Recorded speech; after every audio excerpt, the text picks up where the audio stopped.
What if the most powerful love stories of Golden Age Hollywood were never meant to be seen? What if the real bonds weren't written into scripts, but hidden in shared homes, coded letters, and carefully chosen silences? Studios sold fairy tales, cameras caught glamour, but in the shadows, something far more real endured. Stay close, because the connections we're about to explore weren't accidents. They were survival, and some of them were far stronger than fame ever was. Number 15. Marjorie Main and Spring Byington.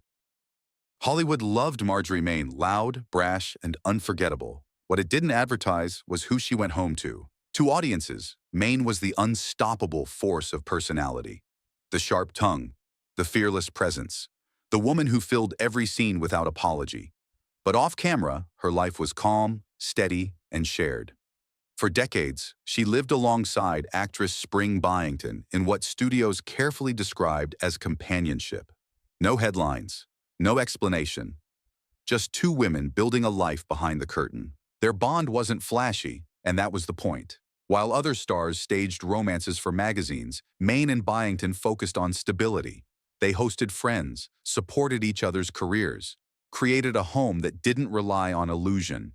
Insiders understood the nature of their connection, but no one rushed to expose it. Main's value to studios made discretion convenient. What makes this bond powerful is its longevity.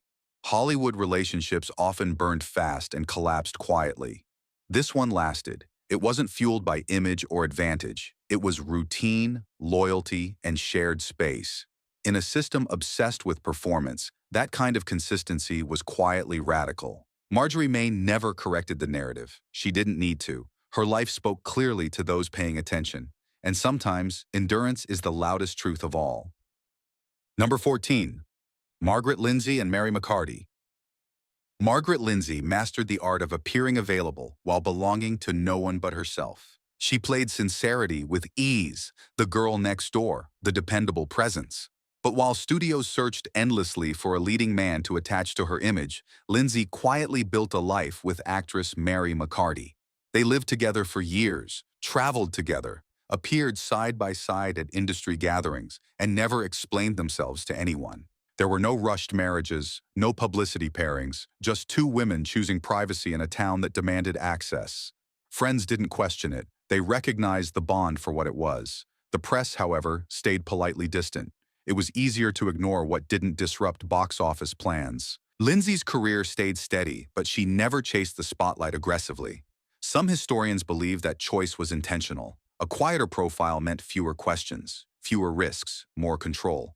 Her performances carried warmth, but her personal life remained sealed. What stands out about Lindsay and McCarty is how ordinary their partnership appeared to those inside their world. No drama, no spectacle, just a shared rhythm.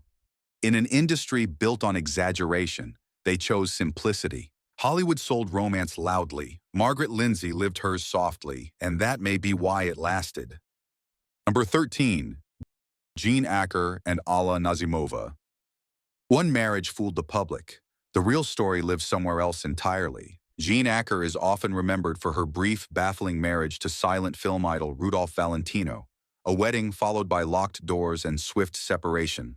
What the headlines missed was the reason the marriage existed at all. It wasn't romance. It was protection. Acker was deeply connected to Alla Nazimova, one of the most powerful women in early Hollywood. Nazimova didn't just star in films. She shaped careers. She created spaces where women could live more honestly, even if the world wasn't ready to hear it. Acker moved within that circle, loved within it, and relied on it. The marriage served a purpose. It silenced rumors, calmed studios, allowed both parties to continue working without scrutiny. Behind the scenes, Acker remained part of Nazimova's inner world. Shared homes, shared trust, shared silence. Hollywood thrived on illusion, and this was one of its most effective ones. The lie was neat. The truth was inconvenient. So it stayed unspoken. Jean Acker didn't vanish. She simply stepped away from the stage built for her. And in doing so, she chose authenticity over applause. Number 12. Agnes Moorehead. Agnes Moorehead understood something early. Mystery could be armor. Known for her commanding presence and unmistakable voice, Moorhead cultivated an image of dignity and restraint. She answered questions about work, about craft, about discipline. But when curiosity drifted toward her personal life, she closed the door gently and completely. Over the years, Moorhead formed long-term living arrangements with women she trusted deeply, companions who shared routines, homes, and loyalty. Industry insiders understood these bonds. They didn't gossip loudly. They respected boundaries. Moorhead demanded that respect and received it. Her brief marriage raised eyebrows, but resolved nothing. After it ended, she never pursued public romance again. Instead, she built stability in private, focused on work, surrounded herself with people who understood discretion as survival. Moorhead wasn't hiding in fear. She was managing risk. In an era where exposure could erase a career, ambiguity became a tool. She wielded it skillfully. Her legacy isn't just in performances that still resonate. It's in how she moved through Hollywood, untouched by scandal, untouched by intrusion. Agnes Moorehead didn't give the world answers. And because of that, she kept everything that mattered. Number 11. Eve Arden and the Art of Quiet Protection. Eve Arden was known for sharp lines and perfect timing, but her greatest skill happened off camera. She knew how to protect people without drawing attention to herself. Publicly, Arden followed expectations, a respectable image, a controlled personal life. Privately, she formed deep, lasting bonds with women in Hollywood's creative circles. These connections were not loud or dramatic. They were practical, supportive, strategic. Arden understood how dangerous curiosity could be, so she built safe spaces instead. Her gatherings were informal, friendly, and carefully unremarkable on the surface. But inside those rooms, people relaxed. They spoke freely. They stopped performing. That mattered more than romance ever could. Younger actresses gravitated toward her, not because she promised opportunity, but because she offered stability, advice without judgment, loyalty without exposure. Arden never positioned herself as a leader. She simply showed up consistently. What makes her story important is restraint. She didn't demand visibility. She didn't leave records behind. She protected others by being ordinary in public and dependable in private. Eve Arden didn't challenge Hollywood openly. She outsmarted it quietly. And for many women navigating that era, quiet protection was the difference between survival and silence. Number 10. Katharine Cornell and Nancy Hamilton. Broadway gave them freedom Hollywood never could. Katharine Cornell ruled the American stage with elegance and authority. To the public, she was refined, distant, and devoted to her work. Off stage, her life followed a different script. Her closest and most lasting bond was with playwright Nancy Hamilton. They worked together, lived together, built projects side by side for years. And while the press framed their connection as professional loyalty, insiders knew it ran far deeper. Cornell's marriage to director Guthrie McClintock was widely understood as practical. It protected reputations. It opened doors. It asked very little emotionally. Behind that arrangement, Cornell and Hamilton shared a life shaped by trust and creative partnership. They traveled together, collaborated constantly, and supported one another through the pressures of fame. What made their bond powerful was control. Cornell was not reckless. She was strategic. She used the theater world, where personal lives were less aggressively policed, to carve out space. Younger actresses noticed.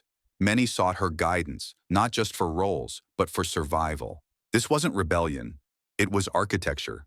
Cornell built a life that worked quietly and effectively. In a culture that demanded performance even off stage, she chose structure over confession. And that choice gave her something rare: stability. Number 9. Dorothy Arzner and Marion Morgan. Dorothy Arzner did not ask permission. She simply existed. In a studio system ruled almost entirely by men, Arzner directed some of the biggest stars of the era. She wore tailored suits, spoke plainly, and lived openly with choreographer Marion Morgan for decades. Within industry circles, this was not a secret. It was simply understood.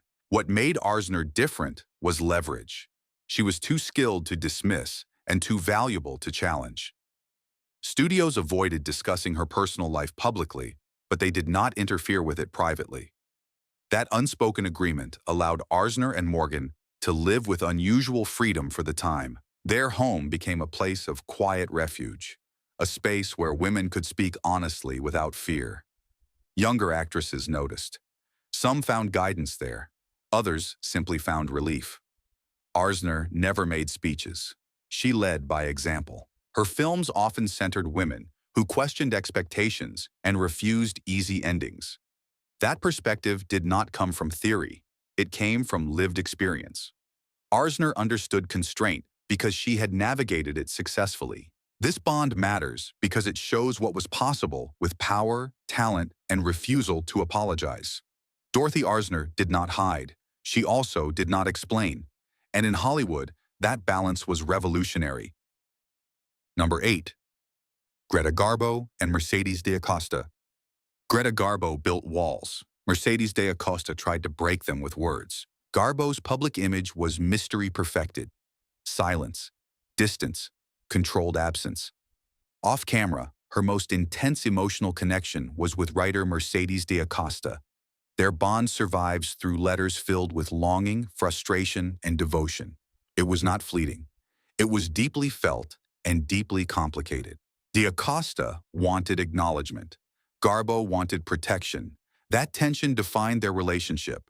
Studios marketed Garbo as untouchable, tragic, and solitary. The truth was messier. She loved intensely, but feared exposure more. When de Acosta later hinted at her relationships publicly, Garbo retreated completely. The bond fractured, but its impact remained. Those letters revealed a woman torn between desire and survival. What makes this connection unforgettable is its imbalance. One woman wrote everything down, the other erased herself. Hollywood rewarded the silence, not the honesty. Garbo's greatest performance may not have been on screen. It was her ability to disappear without explanation. And the cost of that vanishing act is written clearly in someone else's handwriting. Number 7. Tallulah Bankhead. Tallulah Bankhead overwhelmed every room she entered. That was not an accident. Her voice was thunder, her presence unstoppable. While other stars guarded their images carefully, Bankhead drowned curiosity in chaos. She was bold, excessive, unpredictable. And beneath that noise lived connections the press never quite pinned down. Bankhead formed intense bonds with women across theater and film. These relationships moved fast, burned bright, and often ended without explanation. Studios tolerated her because she was impossible to control and too magnetic to discard. What made Bankhead different was distraction. Her personality became her shield. No one knew where to look long enough to focus on the truth. That gave her freedom others lacked. She did not campaign for privacy. She overwhelmed it, and in doing so, she carved out space to live on her own terms, even if those terms were unstable. Tallulah Bankhead was not subtle, but she was strategic in her own way. And sometimes, excess is just another form of cover. Number 6. Margaret Lindsay and Mary McCarty. Margaret Lindsay never chased legend status. She chose peace instead. While studios pushed dramatic arcs and manufactured romance, Lindsay opted out. Her long-term partnership with Mary McCarty was not hidden behind scandal or denial. It was simply unannounced. They shared homes, routines, and trust for years. This bond lacked spectacle, which made it easy to ignore publicly and impossible to dismiss privately. Friends recognized it as permanent. Studios respected it because it caused no disruption. Lindsay's career remained steady, if understated. That balance was intentional. Less attention meant more control. More control meant safety. In a system that thrived on exposure, Lindsay mastered restraint. She did not resist Hollywood loudly. She sidestepped it entirely. And sometimes, survival is not about fighting the system. It is about refusing to feed it. Number 5. Joan Crawford and Barbara Stanwyck. Hollywood framed them as rivals. That story was useful. Joan Crawford and Barbara Stanwyck were positioned as opposites. Different studios, different styles, different public personas. The tension sold magazines and distracted from questions no one wanted answered. Behind that rivalry, whispers followed them for years, shared circles, private meetings, a connection that blurred competition with intimacy. Crawford mastered image control. She curated every detail of her life, from lighting to posture to silence. Stanwyck, tougher and more reserved, understood the game just as well. If there was something between them, it was buried under layers of performance. The idea of rivalry protected them both. Hollywood understood conflict. It knew how to market it. Love between women, however, required silence. So the narrative stayed sharp and loud, while the truth stayed vague and unreachable. What matters isn't whether every rumor was true. What matters is how effectively the story redirected attention. In a system where perception was everything, Crawford and Stanwyck used expectation as camouflage. Their legacy reminds us that sometimes the loudest stories exist to hide the quietest ones. And Hollywood was very good at listening only to what it wanted to hear. Number 4. Agnes Moorehead. Agnes Moorehead never needed to explain herself. She let people assume. Known for intelligence and authority, Moorehead carried herself with discipline that discouraged intrusion. While rumors circulated quietly, she neither confirmed nor denied anything. That choice was deliberate. In an industry that punished clarity, ambiguity offered protection. She shared her life with women she trusted, companions who provided consistency in a profession built on instability. These relationships were not hidden through panic, but through confidence. Moorehead acted as if her privacy was not negotiable, and most people accepted that boundary. Her career thrived because she focused attention where studios wanted it, on talent, on reliability, on results. The rest remained undefined. Moorehead's strength was restraint. She did not perform openness. She did not perform denial. She simply lived, and that quiet control allowed her to keep what mattered. In a town addicted to disclosure, Agnes Moorehead proved that mystery could be power, and sometimes saying nothing says everything. Number 3. Alla Nazimova. Alla Nazimova didn't just survive Hollywood, she reshaped parts of it. A silent film powerhouse, Nazimova built her own creative empire early. But her most lasting influence existed off-screen. She created a network of women who supported one another emotionally and professionally. A circle built on discretion, trust, and shared understanding. She offered space. Physical space. Emotional space. A mansion that became refuge for actresses navigating lives that could not be openly lived. Relationships formed there. Bonds deepened. Safety existed where the outside world offered none. Nazimova did not hide her preferences among friends. She simply refused to frame them for public consumption. Her power insulated her, but she used that power to protect others too. When studios later tightened control, her career suffered. But her legacy endured quietly through the lives she helped stabilize. Nazimova's story is not about secrecy, it is about infrastructure. She built systems where love could exist without destruction, and that may be her greatest role of all. Number 2. Marlene Dietrich. Marlene Dietrich understood the rules well enough to bend them. Her image challenged expectations openly. Suits, confidence, control. Dietrich allowed ambiguity on screen while managing it carefully off-screen. She formed deep connections with women, including writers and actresses who moved within her orbit. What made Dietrich different was balance. She gave studios just enough unpredictability to seem daring, while maintaining control behind the scenes. Her charisma functioned as currency. It bought silence. Those close to her knew the truth. Those outside were left guessing. That was intentional. Dietrich did not fight the system. She negotiated with it, and she won space that few others could access. Her legacy is not rebellion, it is mastery. She showed that visibility and privacy could coexist if handled carefully. Number 1. Greta Garbo. Greta Garbo perfected absence. That was her greatest control. She withdrew from interviews, avoided appearances, refused explanation, and in doing so, she protected the parts of her life that mattered most. Her bonds with women, especially writers and companions who shared her inner world, remained deeply private. Garbo loved intensely, but feared exposure more. Letters reveal emotion. Distance reveals strategy. When privacy felt threatened, she stepped back completely. Fame could not compete with safety. Hollywood turned her silence into myth. The public accepted mystery because it was elegant. The truth stayed untouched because it was inaccessible. Garbo did not need validation. She needed control, and she achieved it by vanishing. In an industry obsessed with being seen, Greta Garbo chose to disappear. And that decision allowed her to live more honestly than anyone ever realized. So maybe the real question isn't who these women loved, it's what they had to give up to keep that love safe. Hollywood sold fantasy loudly, but these bonds survived quietly, patiently, and against the current.